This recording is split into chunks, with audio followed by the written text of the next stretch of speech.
Bonjour et bienvenue dans cette 4e saison de Parlons épigénétique, le podcast scientifique bilingue présenté par le Consortium canadien de recherche en épigénétique, environnement et santé et animé par le comité étudiant.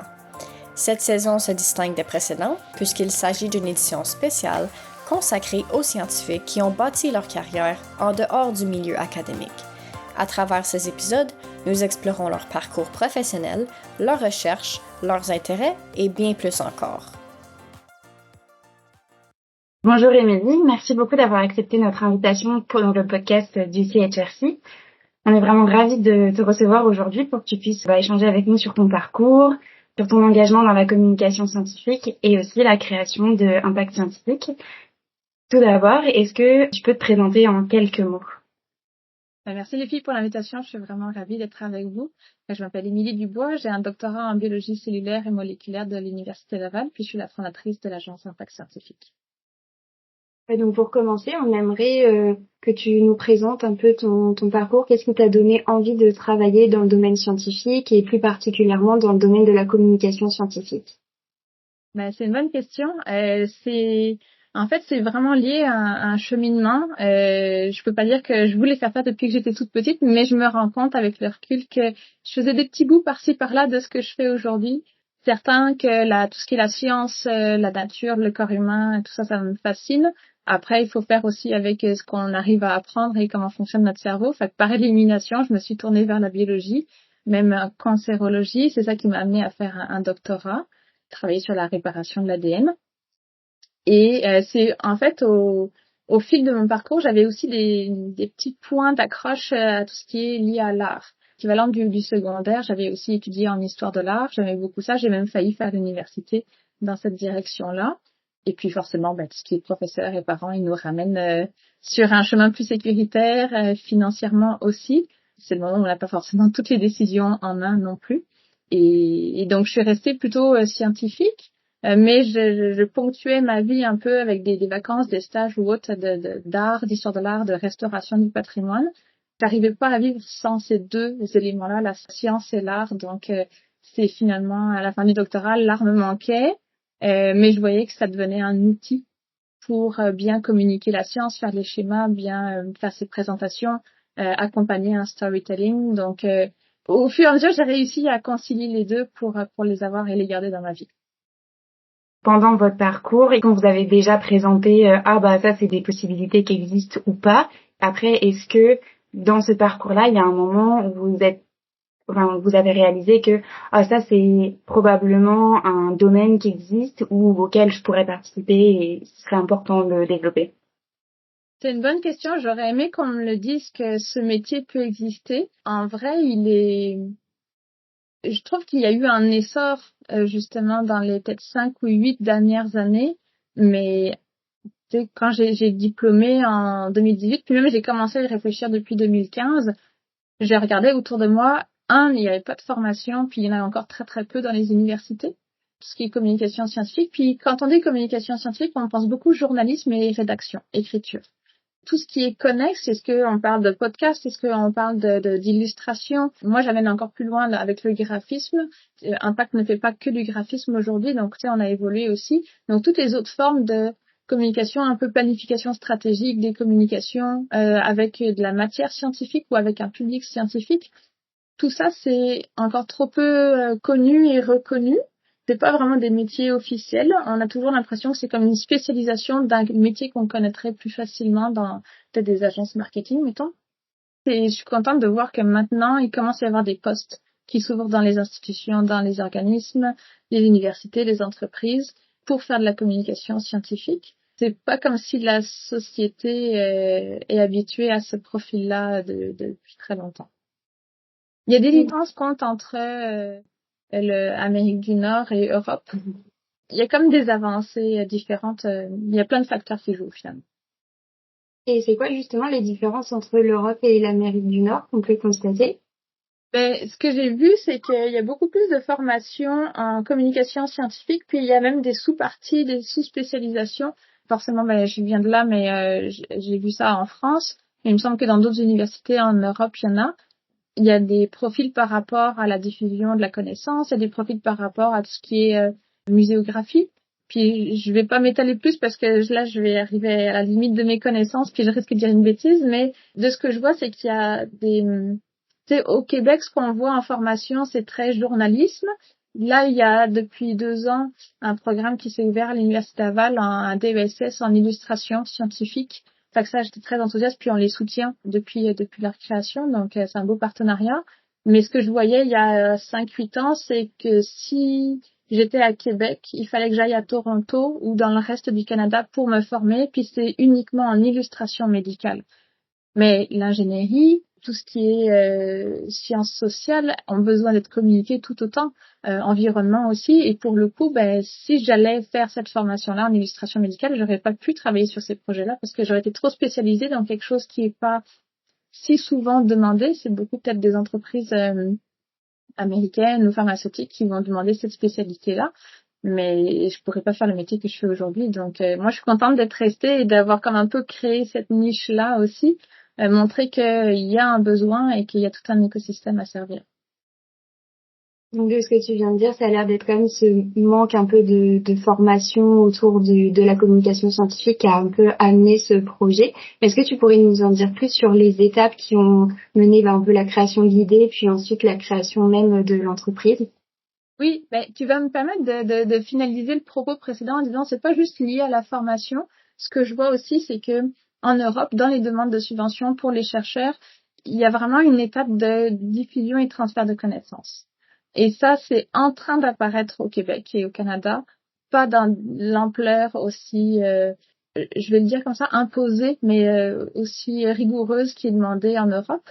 Donc ça, c'est aussi un incitatif. Tu sais, ça, en Europe, ça alimente cette culture de ben, les chercheurs sont invités à travailler avec des experts, peut-être en sous-traitance, donc une expertise externe, et donc à payer également pour cette expertise-là, pour réaliser une partie du mandat qui leur est demandé, c'est dans la reddition de comptes pour les subventions. Donc c'est un incitatif également. Ça commence à apparaître au Québec aussi, mais c'est pas développé à la même ampleur. Donc c'est pour ça que je disais il y a une multitude de facteurs qui sont à prendre en compte. Et puis par rapport aux étapes de la formation d'impact, ben c'est comme je pense que vous vous doutez, il y avait comme rien, il y a pas de on est la première agence finalement en communication scientifique au Québec. Il y en a quelques-unes par pays. Globalement, c'est un peu ça le profil dans le monde. On est fiers de représenter le Québec, puis peut-être un jour on va y arriver à représenter aussi le Canada à plus large échelle. Moi, forcément, quand je me suis dit, ben, je vais me lancer, je restais comme une biologiste de formation, fait que le syndrome d'imposteur, il arrive en disant, hey, pourquoi tu pourrais prétendre faire du graphisme? T'as même pas de diplôme pour ça. C'est quand on est dans un processus où il y a que le diplôme qui compte, c'est là où l'hésitation arrive. Et puis, mais je me suis dit que ça servait pas forcément à grand chose que je sache faire une publicité pour une voiture ou faire le branding d'une marque de bière. Ça prenait de savoir utiliser les outils en graphisme et de comprendre la science. Donc, je me suis lancée avec ça. Et puis, j'avais pas non plus de bagages ou de connaissances pour gérer une entreprise. Les finances n'étaient pas forcément là non plus. Donc, je me suis dit, pourquoi investir dans une entreprise incorporée? Il y a des frais d'avocat, il y a des gros risques. Puis immigrante aussi, fait que je sais pas comment ça se passe. Je sais même pas si j'ai le droit de créer une entreprise tant que je suis pas là, j'ai pas la résidence permanente. Donc tout ça, ça faisait beaucoup de questions. Fait que là, je me suis tournée vers l'entrepreneuriat U-Laval pour avoir des formations justement en entrepreneuriat, comprendre les modèles d'affaires qui existent au Québec. Puis c'est là que j'ai vu que ben je pouvais commencer travailleur autonome. Ça me coûtait peut-être 40 pièces pour m'inscrire au registraire.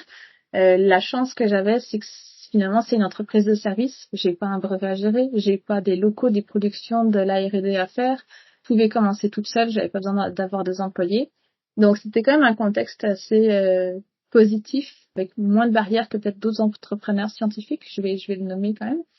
Je me suis lancée travailleur autonome pour que ce soit sécuritaire, que je teste l'idée, ma propre capacité, puis voir si le marché y répond à cette offre-là.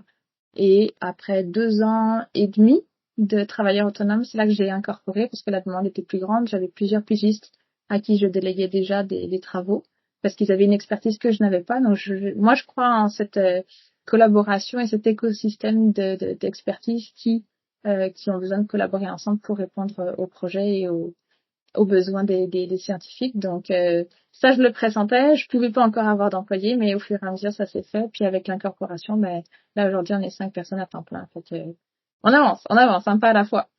Ça, c'est vraiment un projet qui est ambitieux. Et puis, tu as commencé à souligner le fait du partenariat et de la collaboration entre différentes personnes qui ont des connaissances plus poussées dans certaines choses. C'est en ça que ça fait un projet qui est relativement ambitieux parce que la communication scientifique demande probablement beaucoup de connaissances scientifiques et aussi beaucoup de communication. Et au milieu de ça, il existe un peu un flou qui se développe et ça, c'est super chouette. C'est quoi au début ce qui ont vraiment été les points principaux qui étaient vraiment un défi? Ce qui était un défi, c'est j'avais l'impression d'accumuler des métiers alors qu'à la base, je suis me formée juste pour être biologiste. Fait que, tu sais, devenir entrepreneur, faire du réseautage, de la prospection, trouver des clients, faire de la facturation, savoir quelles sont les démarches administratives à faire, tout simple déjà de base pour un travailleur autonome pour que une société puisse exister, toute la comptabilité.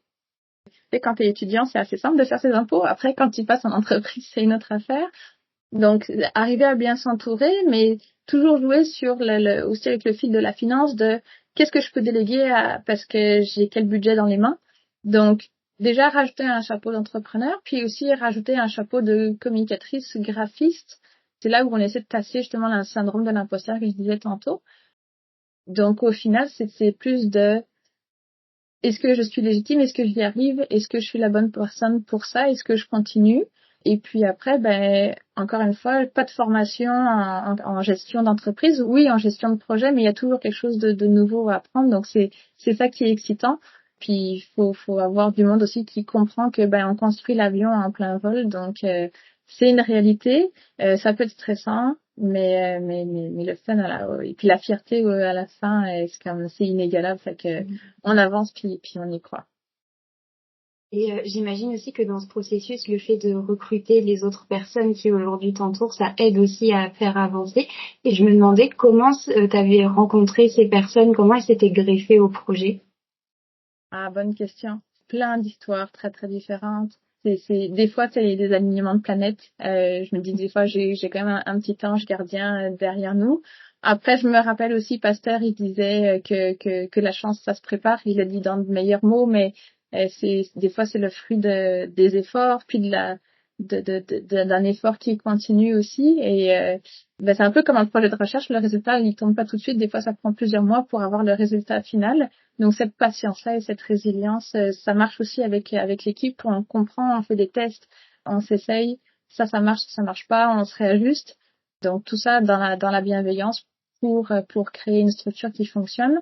Ma toute première employée Mandy, elle était pigiste, elle s'est mise travailleur autonome aussi avec moi au tout début. Puis c'était la première que j'ai recrutée. Donc ça c'est une première histoire. D'autres histoires après, c'est quand on s'est mis aussi sur les réseaux sociaux. Donc on a commencé à développer une marque employeur, à communiquer, à faire des offres d'emploi.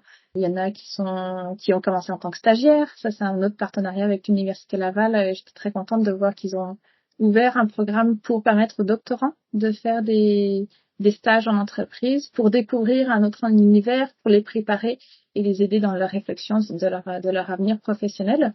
Et dès la première année où ils ont ouvert ce programme-là, on a été approché pour être un lieu d'accueil et j'ai trouvé ça très pertinent. Donc, on a pris plusieurs stagiaires, une personne par année. Il y en a même qui sont devenus employés par la suite. Donc, c'est plein d'histoires différentes. Il y en a, c'est du bouche à oreille. Il y en a qui ont vu un projet, qui nous ont connus. Puis, c'était pas le bon moment. Ils ont entendu un peu. Après, ils ont appliqué. C'est que des belles histoires. Justement, tu t'évoques le fait que dans le parcours du doctorat, ça peut être important de commencer à explorer la communication scientifique et c'est ce qui nous est demandé principalement quand on va en congrès, qu'on propose soit des présentations orales, soit des posters.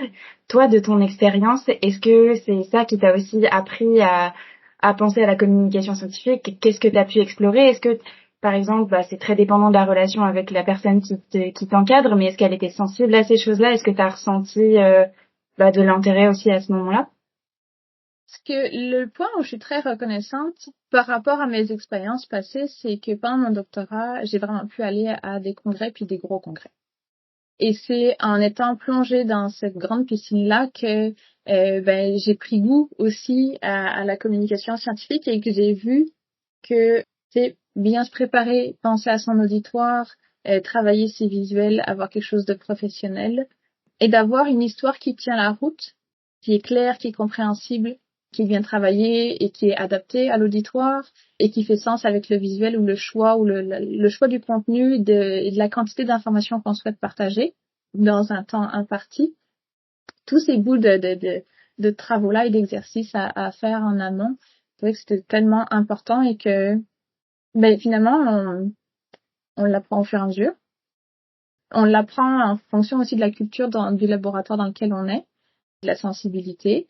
C'est là où, en étant invité à plein de congrès locaux et internationaux, c'est là que j'ai vu des différences d'audience, d'ampleur, d'impact du travail qui étaient possibles.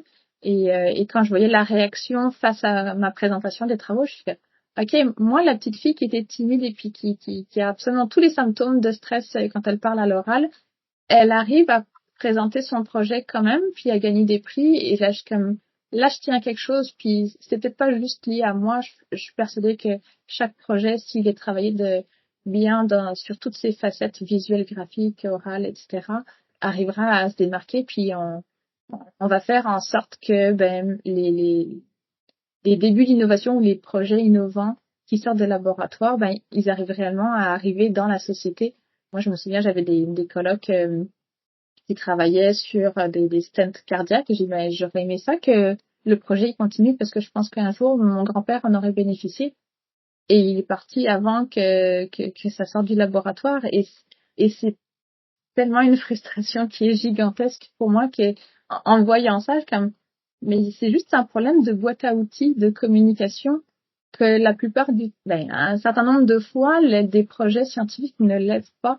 Et on peut pas se permettre ça. Il y a tellement de personnes qui travaillent sur les projets, bec et ongles jusqu'au sang des fois, genre jour et week-end, et d'argent investi aussi par les gouvernements, par les organismes subventionnaires ou des fondations, des dons, etc. On peut pas gaspiller toutes ces ressources-là pour dire finalement le projet on va le remettre dans le tiroir parce qu'on n'arrive pas à établir un partenariat industriel ou on n'a pas le goût de monter une start-up parce qu'on serait rendu là. Guys, on a besoin, si on a travaillé sur un projet, c'est qu'on en a vu la pertinence et la société en a besoin, en fait. Il faut aller jusqu'au bout, là. Il faut se donner les moyens et je me dis, si moi, je peux pas, impacter aussi grandement la société, avec mon projet de recherche, je vais aider les autres projets de recherche puis je vais les aider à avoir les outils. Donc, soit on rend service, soit on forme pour que la connaissance et la compétence en communication scientifique, elle s'imprègne dans le milieu scientifique. Puis c'est pour ça que Impact avait besoin de naître à mes yeux. Mais c'est juste mon avis. Et justement, ça nous amène est-ce que tu pourrais nous expliquer en quoi consiste là où les missions actuelles d'Impact Scientifique de manière un peu plus concrète? Oui. Notre mission, tient en une phrase, c'est de rendre la connaissance accessible et pour qu'elle puisse impacter positivement la société. Donc ça, c'est vraiment notre ligne directrice. Si un projet n'est pas bénéfique ou va venir dégrader l'environnement ou va véhiculer des fausses informations, manipuler ou autre, ça, on refuse de travailler avec ce type de projet-là. On travaille avec... en fait, on accompagne tout le continuum d'innovation de la recherche, puis entrepreneuriat, puis impact sur la société. Donc, on travaille tant avec des chercheurs et des scientifiques universitaires que dans des structures plus proches de l'industrie, comme par exemple des CCTT, des centres collégiaux de transfert technologique, qui travaillent eux aussi avec des universités et avec des industries. On travaille avec tout l'écosystème entrepreneurial, puis on travaille avec l'industrie qui est déjà en place. Donc, différents niveaux de maturité de technologie ou d'innovation. Les outils sont similaires. Le niveau un peu d'image de marque varie, on s'entend, mais on a besoin quand même d'une qualité dans la communication dans tous les cas. Ça, c'est notre garantie. C'est pour ça qu'on s'appelle aussi Impact. Et puis, on a différents volets. C'est certain que je vous disais tantôt, là, j'ai commencé avec du graphisme. Le graphisme, c'est déjà un premier outil pour traduire visuellement des informations ou alléger des textes ou les rendre plus digestes et compréhensibles. Mais c'était encore pas suffisant à mes yeux. Fait que c'est là que j'ai vu qu'on avait besoin de collaborer, de mettre ensemble plusieurs expertises. Puis ça pouvait pas être des expertises qui se retrouvent en une seule personne. Donc là, j'ai comme dit, l'ego, on oublie ça, on va plutôt aller chercher d'autres personnes, d'autres belles personnes avec nous. Et c'est pour ça qu'aujourd'hui, on a toujours le volet graphisme avec une partie graphisme scientifique et graphisme corporatif, parce que les deux besoins coexistent. Puis, on a une partie visibilité. Donc, le visuel, on a besoin de l'intégrer dans une chose plus grande pour le rendre visible et pour pouvoir rayonner.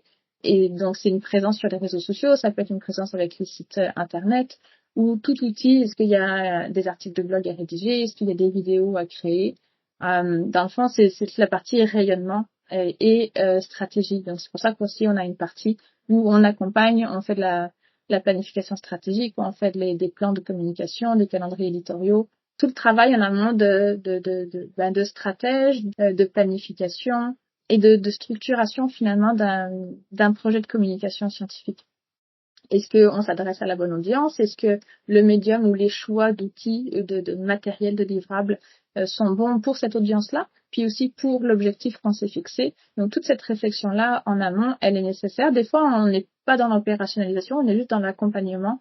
Mais cette étape-là de réflexion, il est essentiel pour pas mettre des efforts puis de l'argent au mauvais endroit, puis être sûr d'atteindre ses objectifs. Et c'est pour ça que tous ces services qui sont interconnectés, ils ont besoin les uns des autres, puis ils sont nécessaires pour notre clientèle. Donc, c'est là où on est rendu aujourd'hui. Oui, non, on fait de la recherche qui est très fondamentale. Souvent, quand on essaye d'expliquer, on fait de la recherche pour le grand public, c'est assez vague parce que la recherche clinique, elle a qu'est-ce que tu soignes, ça, tout de suite, ça rend la chose plus accessible. Est-ce que vous travaillez aussi dans des projets de recherche qui sont c'est ça. On essaie de comprendre comment ça fonctionne. Ça n'a pas d'application directe à on va vous aider aujourd'hui, que ce genre de personnes-là vient demander du service auprès de vous, ou est-ce que probablement la formation des personnes qui sont en recherche fondamentale est plus pour l'instant l'avenue qui permet peut-être de diffuser le message de il se passe plein de choses, mais il faut qu'on l'amène au public beaucoup plus large. C'est une bonne question. En fait, je fais une mini parenthèse, mais je la trouve importante à mes yeux. On dit rarement qu'on fait de la vulgarisation scientifique. Même si c'est un mot qui existe depuis longtemps, puis auquel on est habitué, puis qui vient facilement aux lèvres, mais dans le fond, nous, on préfère dire qu'on fait de la communication adaptée. Puis je fais cette parenthèse-là pour dire que finalement, quand on est sur un projet de recherche fondamentale, de quoi on a besoin? Puis quel est notre objectif? Puis c'est certain que c'est encore trop tôt dans le niveau de maturation technologique et d'innovation pour aller en parler à aussi grande échelle au public ou à d'autres exercices de communication d'autres objectifs. Donc, il faut juste relativiser et être objectif par rapport à ça. Donc, c'est certain que quand on travaille, on aide une équipe qui travaille en recherche fondamentale, on propose pas la même chose on n'accompagne pas de la même manière et on va pas chercher les mêmes expertises que quand on est sur un projet industriel ou d'un entrepreneur scientifique. Donc ça, c'est le premier bout. On n'est pas en mode, on vous force à faire un exercice qui n'est pas pertinent pour vous. Donc, on est plus en amont de, est-ce que, sur de la recherche fondamentale, on peut travailler de deux manières. La première manière, c'est, est-ce que vous avez besoin, puis là, on est peut-être un peu à cheval avec de la recherche clinique, mais avez-vous besoin de patients ou des patients partenaires ou des répondants à une étude pour collecter des données, qu'elles soient qualitatives, quantitatives, biologiques ou autres. Donc, ce recrutement de participants, là, on peut aider. C'est là où les réseaux sociaux peuvent être une stratégie ou autre. Là, on peut aider là-dessus. Et puis, ce qui permet de faire des travaux de recherche. Puis après, est-ce qu'on a besoin de communiquer les résultats au reste de la communauté scientifique, mais aussi peut-être rendre des comptes à la communauté de qui a participé, les participants, les patients.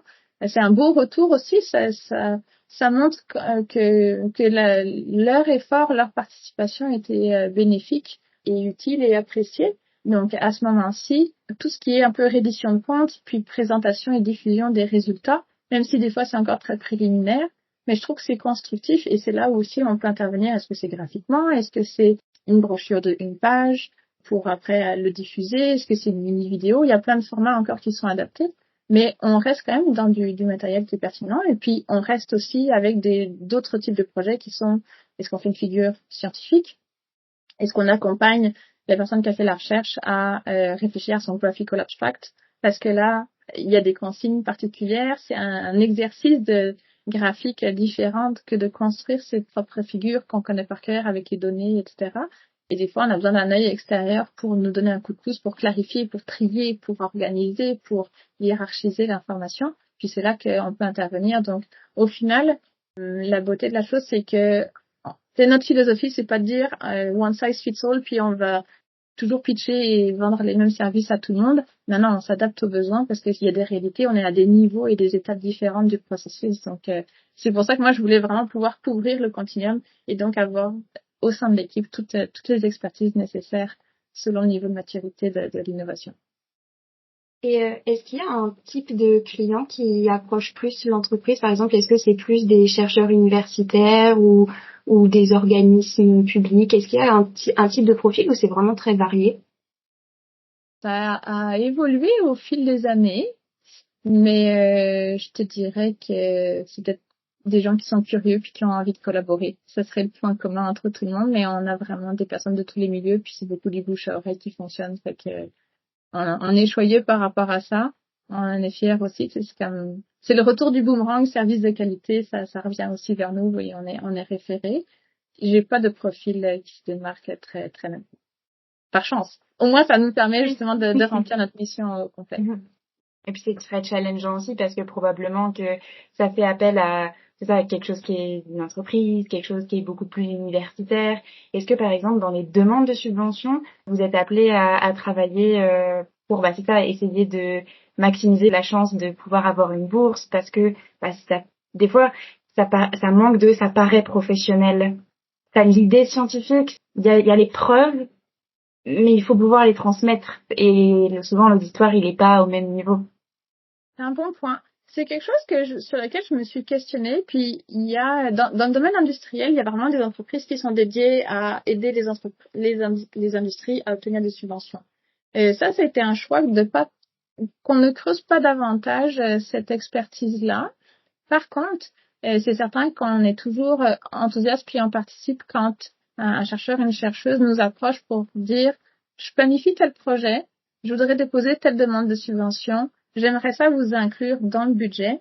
Et donc après, nous, on aide aussi à rédiger la section qui va présenter l'union des connaissances ou en tout cas l'implication de impact. Comme ça, il y a un duo entre, on fournit aussi des informations pour le budget, et le calendrier, parce que ça, je trouve que c'est un point aussi qui est important dans l'évaluation des dossiers. C'est le réalisme. On fait pas un site web le dernier mois d'un projet parce que ça se fait en 3 semaines. Un site web, ça se fait pas en 3 semaines, ni des capsules vidéo, ni 20 épisodes de podcast. Vous le savez même mieux que moi. Donc, tu sais, allouer un temps et un budget réaliste et humain, ça donne à mes yeux, ça donne des points supplémentaires pour les demandes de subvention. Puis, de bien l'expliquer, c'est là où on a un regard sur les paragraphes qui concernent justement cette diffusion des connaissances ou en tout cas l'exercice de communication qui est souhaité et présenté dans la demande de subvention. Donc là, on appuie, mais plus largement, regarder l'ensemble de la demande de subvention, on le fait pas par choix aussi là. Il y a peut-être d'autres personnes qui veulent prendre ce type de mandat-là, puis c'est pas notre position. Toujours content quand on se fait contacter d'avance pour être inclus dans les subventions. Ça, c'est la situation idéale. On est certain que le projet est financé, il est bien pensé, on n'est pas dernière minute, on peut le travailler correctement. C'est confortable pour tout le monde. Selon toi, quels sont les enjeux de la communication scientifique au Québec et puis aussi à l'international de manière plus générale? Ça peut être une longue réponse. Je vais essayer de pas vous faire une thèse là-dessus non plus. Puis je pense pas avoir fait le tour de la question non plus. Dans mon ressenti, il y a des échos à des points qu'on a commencé à aborder aussi de est-ce qu'on est suffisamment formé quand on est scientifique, déjà, premier lieu. Est-ce qu'il y a suffisamment de formation pour des gens qui ont même pas encore commencé de parcours scientifique, mais qui veulent devenir communicateurs scientifiques ou communicatrices scientifiques? Donc ça, c'est les premiers points. Après, le métier en soi n'a pas de code de métier, comme quand on est biologiste ou autre. Donc déjà, auprès de Statistique Canada ou Québec, avoir cette reconnaissance pour être dans les grilles, pour avoir des fourchettes de salaire aussi, c'est une forme de reconnaissance et de preuve que le métier existe qui est nécessaire. Donc ça, j'aimerais ça voir une évolution par rapport à ces aspects-là. Puis après, ce qui est même à échelle plus internationale, c'est certain que les défis, pour ceux qui veulent communiquer la science, c'est que souvent les fausses nouvelles arrivent plus vite et plus fort que la vérité. Je trouve qu'on a encore un défi du travail à faire pour expliquer comment la science fonctionne, que une connaissance elle est vraie jusqu'à ce qu'on ait évolué puis qu'on prouve que c'est un peu différent ou c'est complètement différent. Et il faut accepter de vivre avec ce niveau de certitude puis que c'est garder la confiance auprès de la science même si dans 10 ans on va dire le contraire de ce qu'on disait avant. Et c'est pas une erreur, c'est pas, ça fait partie du processus de découverte scientifique. Et puis il faut pas le voir comme, mettons, une personne politique qui fait une promesse puis qui ment ou qui tient pas sa promesse. C'est pas la même chose quand on parle de science. Donc développer cette culture-là, je pense qu'on l'a vu aussi avec la Covid, du pourquoi les vaccins, on a réussi à les faire bien plus vite et ça a dû être bâclé, c'est mal fait, ils vont nous injecter je sais pas quoi dans le corps. C'est faux, c'est juste, il y a une évolution des outils, on en est content, ça réduit les temps de production. Si on fait le parallèle, des puces électroniques sont de plus en plus petites, pas qu'ils ont bâclé leur travail, c'est juste que la technologie a évolué là aussi. Donc si on fait ce parallèle-là, expliquer le processus de la science et de la recherche, et de la création de connaissances pour que ça rassure la population aussi. Je pense qu'il y a tout un défi là-dessus. Et après, forcément, c'est là qu'embarque la dimension de la personnalité du ou de la scientifique. Est-ce qu'avec un profil plus introverti, est-ce qu'on communique quand même sur les réseaux sociaux ou autour de nous? Toujours la réalité que il y a un peu moins de filtres sur les réseaux sociaux et de respect. Donc, comment on ose et on garde une bonne santé mentale aussi avec cette présence-là.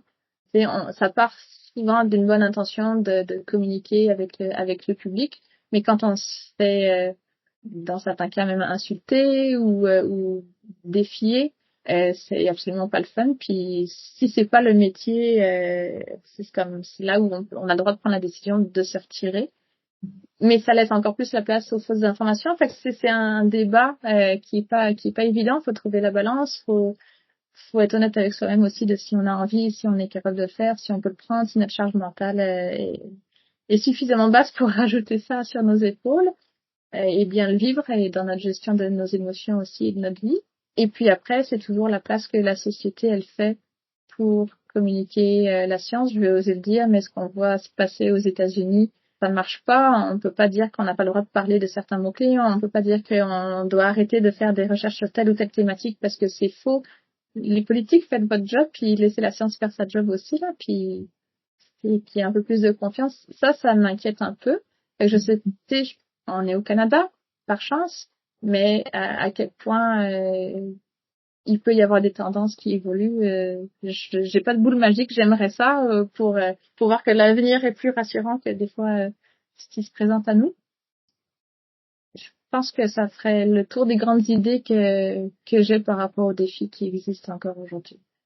Et on voulait également aborder le fait que l'association des communicateurs scientifiques, l'engagement que vous avez par rapport à cette association-là, et comment ça articule un peu la vision du métier de communicateur. Pour moi, l'association des communicateurs scientifiques, donc l'ACS, elle est cruciale.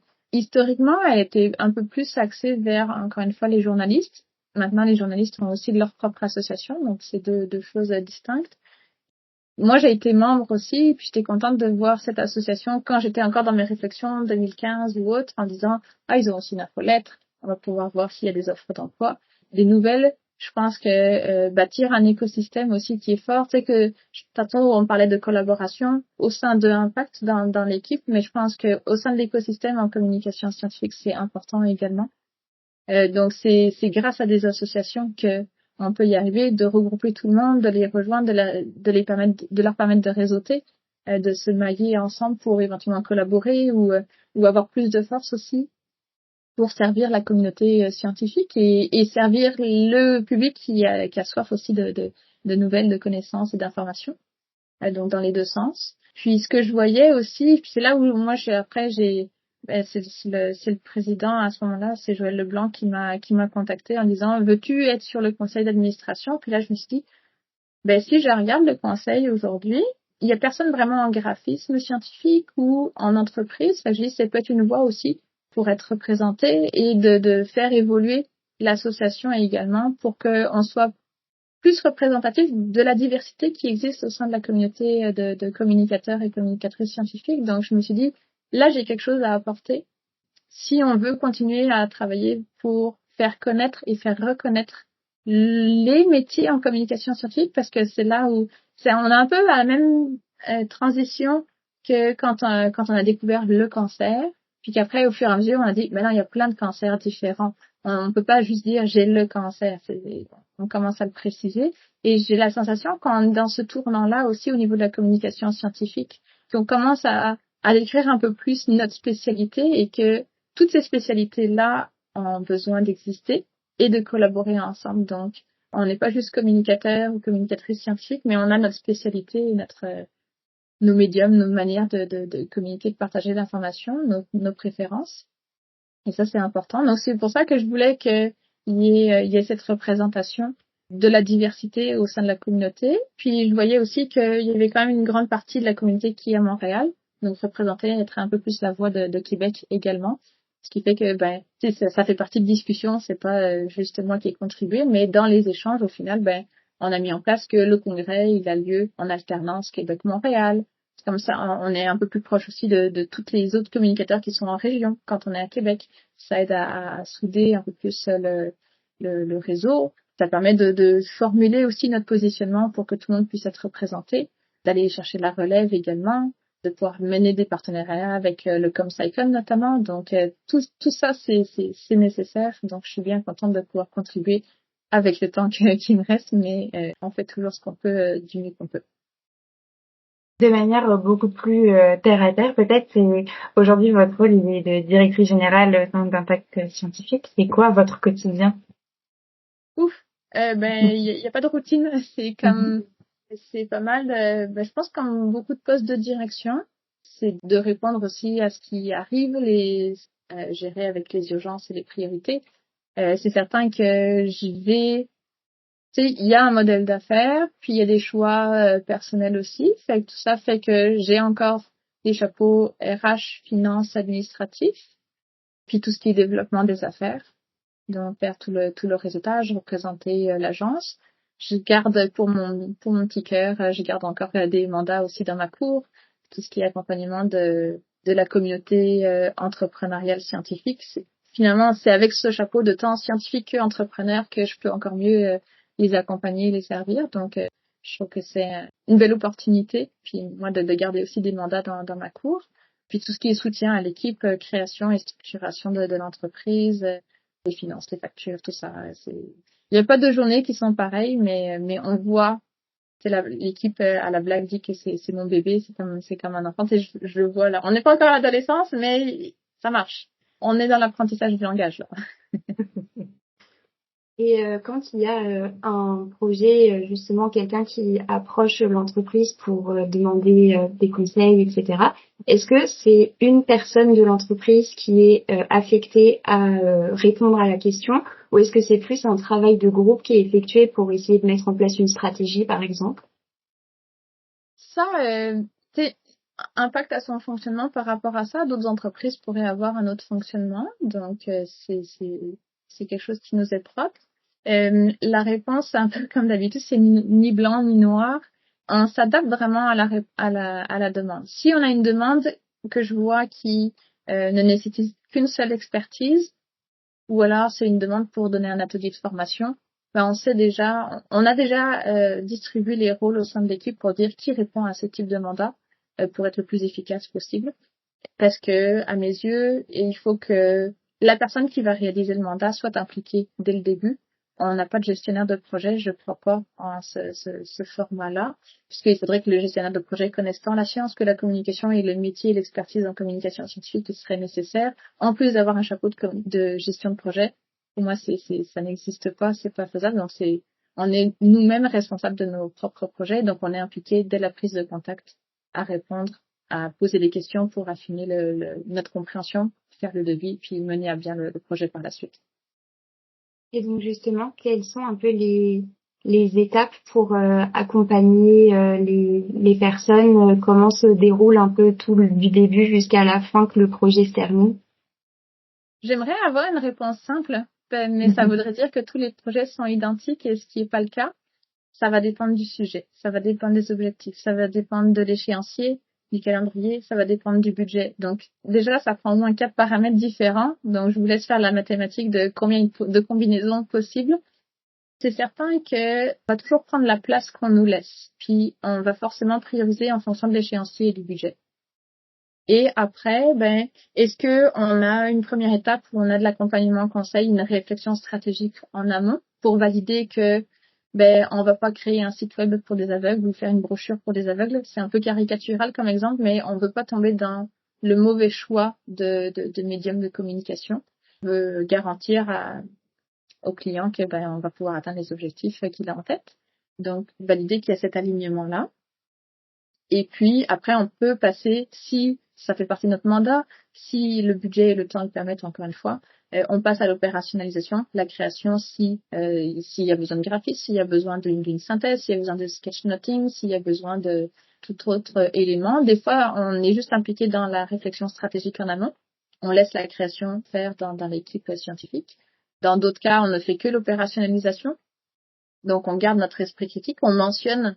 Ça, c'est notre gage aussi de qualité. On mentionne toujours si on voit qu'il risque d'y avoir un écueil, un problème, ou qu'il y a un mur qui s'approche puis qu'on veut pas le frapper. Et puis, c'est notre rôle de pas regarder le client frapper le mur, là, c'est plus de le prévenir en amont. Donc, on aura toujours cette posture-là, mais qui est bienveillante et dans l'objectif d'atteindre les souhaits et les résultats du client.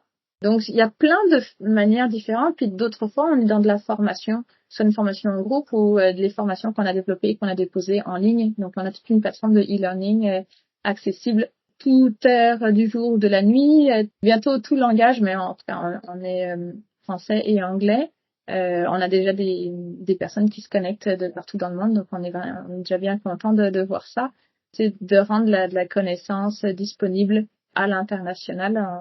On n'est pas nombreux à faire ça, à rendre des formations disponibles en ligne. Donc, je pense que c'était un très bon choix et on continue nos efforts là-dessus. Donc, pour revenir à la question initiale, il n'y a pas deux projets qui sont identiques, mais on essaie vraiment de se positionner au mieux pour servir au mieux le client. Ça, c'est notre ligne directrice en tout temps. Est-ce que tu pourrais nous donner un exemple d'un projet qui t'a particulièrement rendu fier? Ça peut peut-être être au début, peut-être maintenant. Est-ce qu'il y a un moment particulier qui t'a marqué? Elle est terrible, cette question. Elle est terrible parce que je veux pas avoir de foufou. Puis des fois, les retombées, elles viennent un peu plus tard, puis on les connaît pas encore. Enfin, je suis sûre qu'il y a des petites graines et des petites pousses qui grandissent là et que on va le savoir dans quelques mois ou dans quelques années. Puis on sera très fiers d'avoir mis une pierre à l'édifice de l'ensemble de tous les efforts qui étaient requis. Je vais en donner un plus ancien, puis un plus récent, puisqu'il est tout frais de hier soir. Mais le plus ancien, mettons, pendant la Covid, il y a eu des étudiants aussi qui étaient invités par le scientifique en chef du Québec de présenter des projets de communication autour de la Covid, de c'est quoi une pandémie, c'est quoi un virus, c'est quoi un développement d'un vaccin, etc. Et on a travaillé, en fait, avec 3 autres étudiantes, un projet qui s'appelle Quel virus es-tu? Et on a développé un site web, des infographies et un quiz ludique pour rendre plus accessible la connaissance et la rendre moins riche et plus abordable aussi, plus proche de tout le monde. Donc ça, c'était un beau projet aussi en disant, on veut réellement améliorer peut-être le vécu de la pandémie par la population. Avec ce projet-là, on a touché des centaines de milliers de personnes, donc c'était un très beau chiffre. On veut pas retomber dans une pandémie, mais on sait qu'on veut participer de nouveau s'il y a d'autres efforts nécessaires dans le futur. Et un projet plus proche, mettons vraiment de hier soir à matin, on a une collaboration avec un incubateur qui s'appelle 2 degrés, et puis donc tout ce qui est dans des énergies vertes. Et notre mission, c'est de coacher, d'accompagner les entrepreneurs. Puis un d'entre eux qu'on accompagne, la mission, c'était de l'aider sur le niveau de vulgarisation, adapter son pitch pour des investisseurs, créer le support de présentation, le PowerPoint, créer aussi des figures pour représenter sa technologie. Donc, plein de petites facettes, tant de la stratégie, du storytelling, du charisme et de l'éloquence à l'oral, rentrer vraiment dans un 5 minutes, top chrono, arriver à marquer les esprits, à convaincre, avoir un support de qualité avec une image noire. Donc, plein de facettes au projet. Et puis, hier soir, j'ai appris qu'il a gagné son concours. C'était un exercice du type l'œil du dragon. Et juste ça, mais tu sais, il a fait un énorme travail là. Il est vraiment très très impliqué dans son projet. Petit cue qu'on a donné pour qu'il se réorganise ou qu'il restructure sa pensée ou créer un pitch encore plus impactant. C'est tous des efforts qui sont nécessaires. Puis, tu sais, ce qu'il va avoir besoin, c'est de lever des millions de dollars pour pouvoir mener son projet, puis que l'entreprise, elle lève vraiment.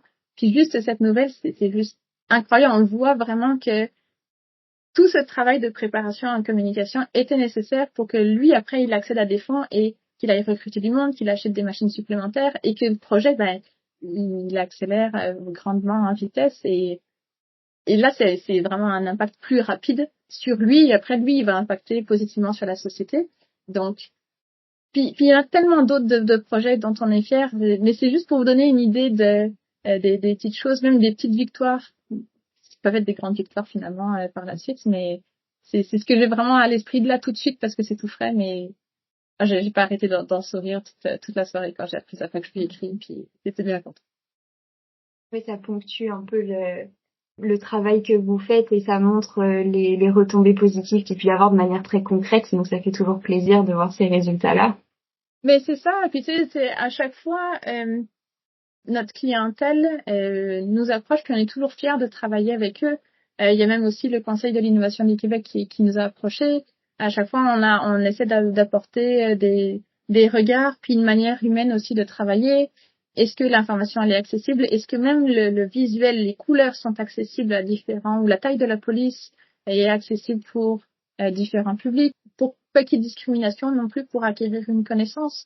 Est-ce que on va être face à des gens qui pourraient être peut-être plus âgés, donc il faut que ce soit le contraste qui soit bon, que l'écriture elle soit suffisamment grosse ou pas trop petite ou des choses comme ça, ou est-ce qu'on est face à un public qui peut avoir une difficulté dans sa vision. Donc là aussi on travaille l'accessibilité. Est-ce qu'on est face à des daltoniens? Est-ce qu'on va comparer nos deux données principales avec des couleurs que des daltoniens n'arrivent pas à distinguer? Donc tu sais, c'est tout un ensemble d'expertise et de soins qu'on met dans notre travail pour que tout le monde ait la même chance d'accéder à l'information et aussi que l'information qu'il y ait plus de visibilité et plus d'impact sur la société. Donc c'est plein de petites étapes, plein de petites attentions, mais qui font vraiment une différence et on voit les projets qui lèvent par la suite. Justement, récemment, tu as été invité chez Radio-Canada et on voulait savoir qu'est-ce que ça représente pour la visibilité de ton entreprise et puis de la communication sûrement scientifique un peu en général. Oui, ça, on était tellement fiers là, parce que tu sais, pour moi, il y a un saut Radio-Canada, c'est un saut de qualité également, c'est de crédibilité. C'est une super belle entrevue. On est passé à la première heure. Je pense que les segments sont encore disponibles en ligne. Mais c'est de la visibilité, c'est une forme de publicité aussi. Ça rentre vraiment en ligne avec ce qu'on dit depuis le début c'est un métier à faire connaître. Dans la vraie vie, on travaille pas que avec les scientifiques qui sont dans les laboratoires, parce qu'on travaille avec tout le continuum d'innovation. Des fois, c'est de l'innovation sociale. Des fois, on travaille sur une note politique, qu'il y a besoin d'ajuster la formulation que de faire la mise en page pour qu'on arrive à, encore une fois, se rapprocher des politiques, se rapprocher de la société, faire améliorer les pratiques. C'est ce qui fait que dans l'auditoire de la radio, il y a quand même beaucoup de monde qui peut être rejoint et qui pourrait bénéficier de connaître Impact et de savoir que le métier de la communication scientifique, ça existe et ça peut être la solution à leurs défis actuels. Vu que c'est un métier, c'est une expertise, c'est normal que peut-être eux sont bloqués avec leur projet. Ils savent pas comment lui donner de la visibilité ou arrivent pas à reformuler le message pour qu'il soit plus facile à comprendre ou à mémoriser ou qu'ils arrivent à atteindre leurs objectifs. Peut-être qu'il y a un bloquant à un moment donné, puis il faut peut-être changer de stratégie. Et ce regard extérieur, on peut l'apporter. Donc, pour nous, là, c'est incroyable comme opportunité de pouvoir parler de notre métier, de nos réalisations, de notre démarche, de notre mission à la radio, puis de faire connaître que on peut être la solution au problème de beaucoup plus de personnes que juste des chercheurs universitaires. On ne délaisse pas les chercheurs, mais c'est tout un ensemble parce que si on veut remplir notre mission, on a besoin d'accompagner l'innovation tout du long. Avec un regard un petit peu plus personnel, je pense que tu as déjà commencé à nous l'exprimer, mais aujourd'hui, qu'est-ce qui te motive? Parce qu'il y a une évolution, il y avait une évolution, tu as commencé ton entreprise et puis aujourd'hui, elle prend de l'ampleur, il y a plus de gens qui travaillent pour toi. C'est quoi aujourd'hui qui te motive le plus dans ton métier? Je pense que c'est une combinaison. Je m'assieds pas assez souvent pour le réaliser, mais c'est comme on fait vivre 5 familles aussi. Tu sais, il y a une création d'emplois, il y a une création de valeur. Tous les projets qu'on soutient, on voit que ça leur a permis de faire des pas supplémentaires, d'aller plus loin ou de débloquer des étapes dans leur croissance à eux. Et donc, ça rejoint vraiment notre mission de soutenir la société, rendre la connaissance plus accessible, avec plus de visibilité, avec un engagement sur la qualité de l'information. Puis, qui me tient aussi à cœur, c'est aussi puis c'est de la R&D, parce qu'il n'y a pas de modèle parfait ou qu'on peut copier-coller, mais créer aussi une agence de communication, marketing, graphisme, certes dédiée aux sciences, mais qui est un espace de travail qui est sain, qui fait attention à la santé mentale, aux horaires ou autres, à la conciliation famille, travail, tout dans la collaboration bienveillante et proactive au sein de l'équipe. Tout ça, c'est un modèle aussi sur lequel je veille, puis que pour moi qui est vraiment important. Donc, des fois, il y a des choses qu'on rate. Il y a des fois, ça nous indique juste ce qu'il faut retravailler ou améliorer. Mais c'est de croire on construit quelque chose de vraiment chouette. Et que, en plus, tant il y a une équipe qui est forte et bienveillante et soudée, qu'il y a des projets qu'on arrive à lever. C'est tout cet élément-là qui mis ensemble fait que, qu'on est prêt à se relever pour 500 000 autres jours de notre vie. Et est-ce que en tant qu'entrepreneur scientifique, il y aurait un peu peut-être une leçon ou quelque chose que ça t'aurait apporté, que ce soit sur ton métier, sur ton plan plus personnel, l'équilibre entre tout ça? Est-ce qu'il y a quelque chose qui ressort de ton aventure en tant qu'entrepreneur? Je dirais peut-être 2 leçons. Une sur quand on est entrepreneur, on peut pas être perfectionniste parce que finalement on est bloqué puis on n'avance pas. Donc d'accepter aussi d'avancer peut-être avec des étapes ou des pas plus petits. Garder un œil sur une balance qui est plus juste et raisonnable sur le niveau de qualité, parce que des fois on a un niveau d'exigence qui est au-dessus de la moyenne et faut le relativiser aussi. On n'est pas là pour ne pas livrer de la qualité, mais des fois le petit pourcentage de plus qu'on voudra aller chercher nous prend trop de temps ou d'efforts puis qu'il n'est pas réaliste, et au final le livrable est quand même de qualité. Donc ces éléments-là, je dis livrable, mais c'est peut-être aussi le fonctionnement, la structure, etc. de l'entreprise. Et puis la partie de prendre soin de sa santé mentale. Je pense que c'est un élément il y a quand même une grosse culture un entrepreneur, faut qu'il se lève à 4-5 heures du matin. Il va aux Olympiques aussi. Il a un horaire qui est absolument pas humain et réaliste, de veiller sur son corps, veiller sur son mental. On nous l'apprend pas assez. Trouver cette balance-là, elle est pas facile, puis on n'est pas toujours invité à le faire, on n'a pas toujours les outils. C'est vraiment important. Et puis, certaines fois, ça génère de la frustration à court terme parce qu'on n'arrive pas à avancer aussi vite, mais anyway, on pourrait pas toffer plus longtemps à un rythme qui est pas humain. Donc, je pense que mes plus gros apprentissages, c'est au niveau de la santé mentale. Pour terminer le podcast, souvent on aime bien demander à nos invités, est-ce que tu aurais un conseil à donner à un jeune scientifique qui hésite entre par exemple la recherche académique ou peut-être quelque chose, un parcours plus transversal ou l'entrepreneuriat? Est-ce que tu as un conseil à nous donner? Comme à mon habitude, j'aurais pas un conseil mais 2.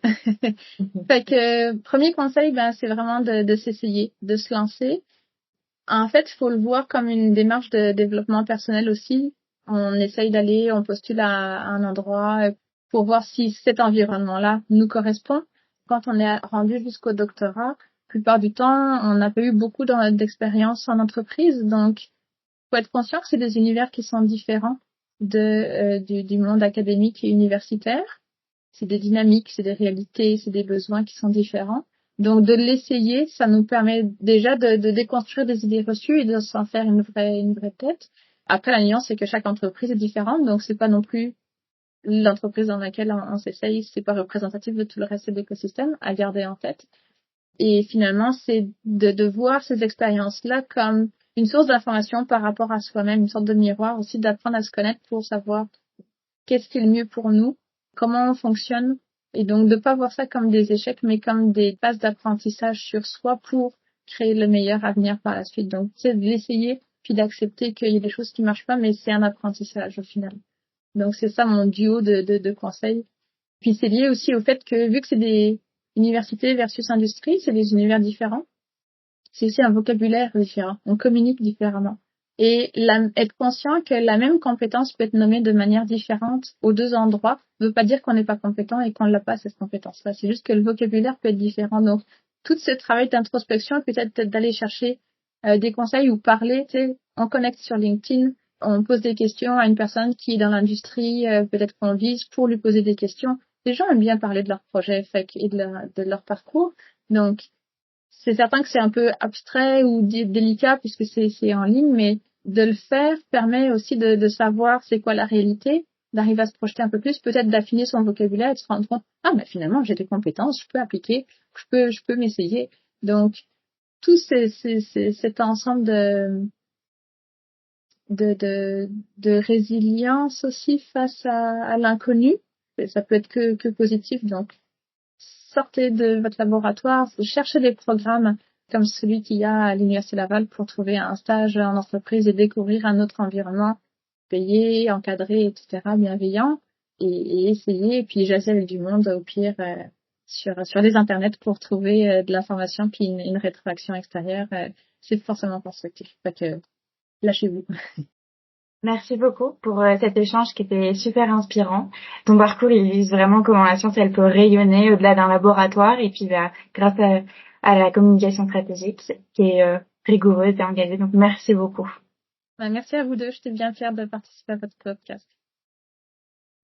Merci d'avoir écouté le podcast Parlons épigénétique.